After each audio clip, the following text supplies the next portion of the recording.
la question intéressante sur notre mental préfère parfois une douleur connue plutôt qu'une situation inconnue qui pourrait être génératrice de bonheur. Souviens-toi que nous sommes des êtres d'habitude et nous refaisons des choses mécaniquement. Si ton programme est « je dois souffrir pour y arriver »,« no pain, no gain »,« on doit manger un peu de sa tartine de merde tous les jours »,« oh la vie est un combat »,« oh la vie c'est pas facile », si tu crois et si tu légitimes toutes ces croyances de douleur et de souffrance, eh bien tous tes accomplissements devront passer par une douleur et une souffrance. Et tu peux même entretenir et choisir ces douleurs et ces souffrances. Combien est-ce que nous sommes à retourner auprès d'un ex ou d'une ex et on sait qu'on ne va pas être respecté. On sait que certaines choses ne sont pas OK. Et par peur d'être seul, on préfère une douleur connue. Retourner dans un travail pareil où on n'est pas bien épanoui ou pas bien payé. La peur de prendre le risque de ne rien avoir ou d'aller dans la nouveauté. Un cercle d'amis avec lequel on s'ennuie, on est là, on fait les mêmes conneries, on n'apprend rien mais on y retourne. Les habitudes. Donc oui, c'est dur à entendre et quand tu seras traversé par une difficulté, pendant très longtemps, moi j'étais nostalgique, le passé c'était mieux avant. Quand m'arrivait parfois un challenge, je préférais aller me réfugier dans une peur connue, parce qu'au moins j'ai mon confort et je suis à l'aise. Pour vous prendre une image, on a pris des petits singes à la naissance et on leur a donné un espèce de doudou, une peluche en fil de fer, avec des bouts tendants, coupants, désagréables, même les petits singes se blessaient. Et on les a mis en situation de stress dans leur cage, quelques mois après. Et dans la même cage, on a mis un petit doudou en peluche, tout doux, tout agréable, et on a mis leur référence, ce à quoi ils ont l'habitude, leur doudou en fil de fer. On fait sonner une cloche pour créer un stress. À ton avis, vers quelle figure d'attachement se retourne le petit singe ? Vers celui en fil de fer barbelé.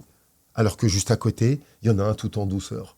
L'habituation, la programmation. Il y a beaucoup d'enfants qui sont maltraités, voire battus par leurs parents. En situation de stress, le premier réflexe, qu'est-ce qu'ils font ? Ils se jettent dans les bras du parent maltraitant. Et c'est dur à concevoir, nous qui pensons « j'ai la conscience, je fais le bien pour moi, je me protège ». En vérité, dans nos actions, on peut préférer une douleur connue, familière, cette engueulade de fin de repas, ces personnes avec qui on ne s'entend pas forcément bien, mais on le maîtrise, plutôt que de prendre le risque de la nouveauté. La nouveauté, la liberté font peur à une partie de nous. J'aimerais bien te partager une astuce pour ça, et je serai un menteur. Il n'y a pas d'astuce, c'est du travail. Il n'y a qu'un seul travail à faire, c'est aller identifier l'origine, la genèse, les premiers éléments de ta vie qui ont créé ce réflexe. Je dois souffrir pour le mériter. Je n'ai pas de valeur, donc je dois en faire des tonnes. C'est normal de ne pas être aimé, je dois passer après, le travail c'est plus important que moi, dans la vie il faut souffrir. C'est tant que tu as ce programme, eh bien tu iras vers des actions qui légitiment et qui alimentent ce programme.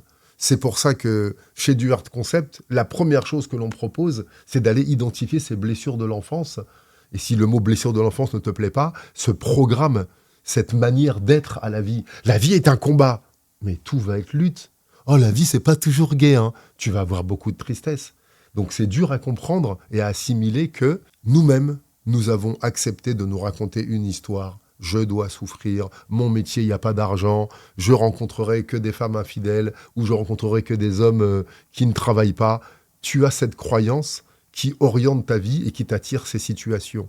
Tu peux utiliser toutes les astuces que tu veux, tant que tu n'auras pas identifié l'origine de cette croyance, qu'est-ce qui l'a créée, tant que tu n'auras pas ressenti profondément le dégoût, l'aversion, le risque d'entretenir ça, tout ce que ça t'a déjà coûté, eh bien, tu continueras. Et une fois que tu auras fait cette identification difficile, là, c'est là que vient le travail en situation d'hypnose, en situation d'état de conscience modifié, pour aller nettoyer ce passé, changer ce programme et l'inverser. Tu as de la valeur, tu n'es pas obligé de souffrir pour mériter, la vie n'est pas un combat, tu ne dois pas servir les autres avant toi, la vie est abondance, il y a assez pour tous, tu mérites, tu as le droit et tu peux même trouver de l'aide. En changeant cette programmation, tu verras que tes actions changent et tu iras plus vers des situations qui te respectent, vers une alimentation où tu te respectes, tu ne laisseras plus rentrer tout ce négatif en toi, tu poseras plus de limites et tu feras des choix conscients parce que tu as le libre arbitre, tu as le choix tout le temps.